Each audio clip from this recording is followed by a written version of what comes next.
Welcome, everyone, to the Meaningful Hearts podcast, where we discuss the everyday questions that make us or break us if we let them. With your hosts, Drew and Daniella. Take our hands and let's walk this journey together.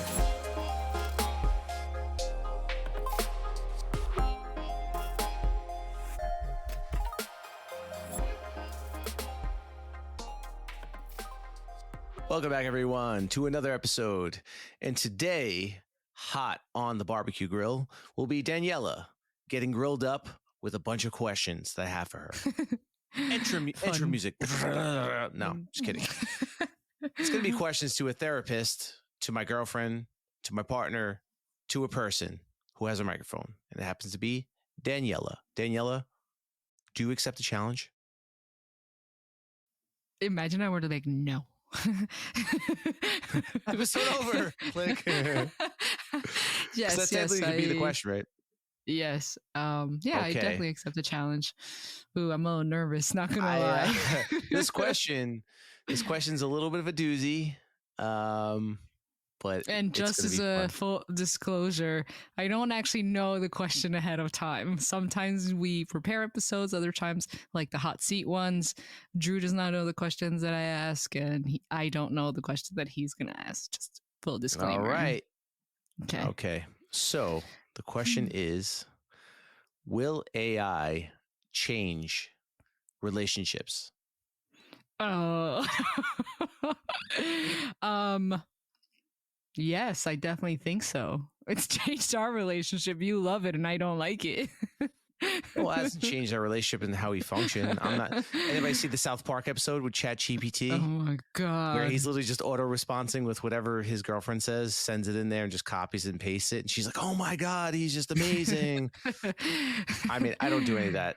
Just so you guys know, I use it strictly for like work-related stuff, data mining and things like that. So yeah. Well, my question back to you is, change it in what way? Like in what kind of... Well, do you think that with this machine learning or artificial intelligence, as they say, will it change the way people date, the way people bond with each other, right? I mean, social media, if you think about it, the amount of time I think Gen Z spends about 8 to 9 hours a day on social media. Oh, I wouldn't know. No, I'm saying that those are actual like real numbers. With that being said, I mean, social media was this thing like, oh my God, like you're going to spend time on this device and you're going to interact with people through the internet. Is social media a form of AI? No, social media is like Instagram, Facebook, all your applications that have to do with social activities like messaging each other, posting pictures, Snapchat, all these various ways to communicate other than in person. So the threat of being, I guess, having human interactions change. I mean, if you go to a restaurant, you see 5 people sitting at a table, they're all looking down at their phone, right? Yes. Mm-hmm. So my question is, AI has the ability to do a hell of a lot more. It could speak on behalf of an actual person. It could take over a persona. It could be a chat. You could literally chat with a computer and it will give you new responses based on what you say. It'll give you responses in return based on how it's tempered, based on how the information or persona is downloaded. It will be that person. So there are people that maybe they don't have any friends, don't have any close friends. You could download a close friend that will be there for you. Remember all the things about you, have an ongoing history with you, and develop and learn more. That is real. That's actually real. That reminds me of that movie. Her. Her. Yeah. When I think like the voice is Scarlett Johansson. Yes, that's really possible now. Yeah. They're actually doing it in video games. They're doing it in video games where, and they call them NPCs, non-playable characters that are just in the game for the story. You could actually talk to them, and they will give you a one of a kind experience, and you could literally say anything to them and they will respond, which is crazy because it changes the whole dynamics of a lot of things. Now, I'm sure there are people that have gotten lost in some of these online games where you can be another person in these online communities. You could dress up as a character. You could have your own house. There have been pay to play games like that where people have literally, they're nobodies on the outside, but on online, they're celebrities. Right. And so I think it's very possible to I think you're answering the question. Yeah, well, no, I'm giving you a little background on it because I mean I know you hate on the AI, so I'm just giving you like this is where we're at, and we haven't even crossed, like we haven't even hit the iceberg, like chipped off the iceberg yet. There's so much more. Yeah, you know what I'm sure there is, and I do hate on the AI. I can take accountability for that. I think it's less about the AI though, and more of what is done with it that I'm not, or what could potentially be done with it. Like that episode in South Park, right? Where I think is it Stan? Is it Stan or Kyle? I think it's Stan because his girlfriend's Wendy. I think. In any case, when he just starts to use AI, and the episode takes like a really, I mean, that's what South Park is, right? It's very satirical, very like dramatized.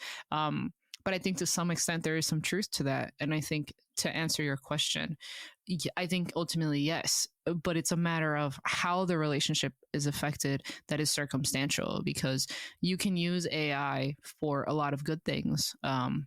Whether it's creating art, increasing your creativity, using it as a tool, those, that comes with anything really. Just like with anything also comes like the really bad stuff, where I know I've heard stories of students plagiarizing their papers using AI at this point, and the chat GPT, or I think that's what it's called, right? Mm-hmm. So yeah, I think it definitely has affected, I think, as in a way of how is different. I know that there are a lot of practitioners now in my field who are using AI to take notes, which again has its good things and its bad things. I'm personally not a fan of it because writing my notes, I've realized that it helps me practice my active recall. It helps me continue to retain stuff better at the end of the session. It's just one of my personal. I also like to see my own handwriting, tooting my own horn, and all the different pens you get to experience. I get to use different pens and different highlighters. It's a lot of fun for me, and I'm sure there's somebody out there who can relate. But I also understand that when it comes to note taking, that's one of the things that I struggled with. In the beginning, when I was first starting out as a therapist, I was getting really behind in notes. And some people have learned to use AI to take efficient notes and effectively so that they could give more time to the patient or the person in front of them, et cetera, et cetera. So I think it has its pros and its cons. I just lead more to the traditional sense of things, like writing things down and sending love letters and all that fun yummy stuff, and riding a horse to work. Yes, I would ride a horse to work if I could. If it was an option for me, I definitely would do it. Which, you know what, in talking about it, I think it's pretty interesting. You and I feel very differently about AI, or maybe not very differently, but I definitely lean more the other way of like not using it, and you lean more in the way of using it. So that was a good question to ask. I mean, I'm still a traditionalist in the sense of like certain things. Like, yes, love letters are beautiful, handwriting them, handcrafting them, delivering a message, being one-on-one with somebody, speaking to them directly. I still believe that. I look at how much time I could save in adding my elements to something and then having it do the heavy lifting for me and directing it, almost like a collaborator. So that's how I look at it. By no means am I looking to just automate my life in the sense where I don't do anything and I just take the credit for it. You still gotta put some work in to use it as a tool. Those kids that got caught plagiarizing, they were just copying and pasting, and they were using a very early version of the AI, where the AI doesn't necessarily have to make up factual information, just make something. It'll make you something. But if you're not at the forefront being the editor as opposed to the writer, and then changing things up and re-editing and taking the process into your own hands, it can get really ugly. And I've seen some crazy, stupid results because I mess around with it a lot. So yeah, I've read things like, wait, like I could look up, we could look up our podcast. And it was like, yeah, one of the earlier versions. It's like, yeah, Danny and Drew, they have, 400,000 listeners. I'm like, what? You're a bullshit artist. You're a liar, but I like it. Yeah. Yeah. As you were talking, I actually remembered a point that you had said earlier about kids online and how AI creates characters. And I think while I understand that there may be benefits to it, especially those who struggle with building those meaningful relationships, I think I still stand by the point that the development I started and Drew looked at me like, whoa, what's going on there? About to bust out a beat. I can't English again. But I lost my train of thought now. Well, character creation. Oh, the character creation, yeah. There's good and bad stuff to it. While it can help somebody make a connection, there is nothing like, at least in my personal opinion, there's nothing like a connection to a human being. Whether that's in person or online, it is still a different type of connection than something that you might form with AI. True. Nice. That's why you make a humanistic AI. That's like a human. Yeah. No. It's very exciting. There's a lot of cool stuff. So we will leave that conversation for a new one. There's more. Did I answer your question? You did. I in the best possible way, because it's more of an opinion.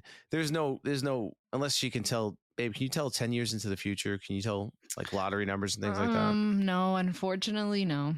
But I'm sure there may be an algorithm somewhere to narrow down the chances. Maybe AI can do that. I don't know. Yes, they can. Yes, they can. But I would like to revisit this question maybe in a year or two and see. Like I'm sure you've seen flashbacks of people talking about the internet being a fad.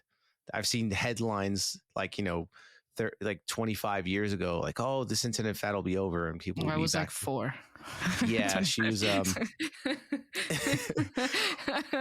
But I'm very curious to fast forward and then redial back on some of our episodes and see, how this all played out and how Daniella is going to use AI everything.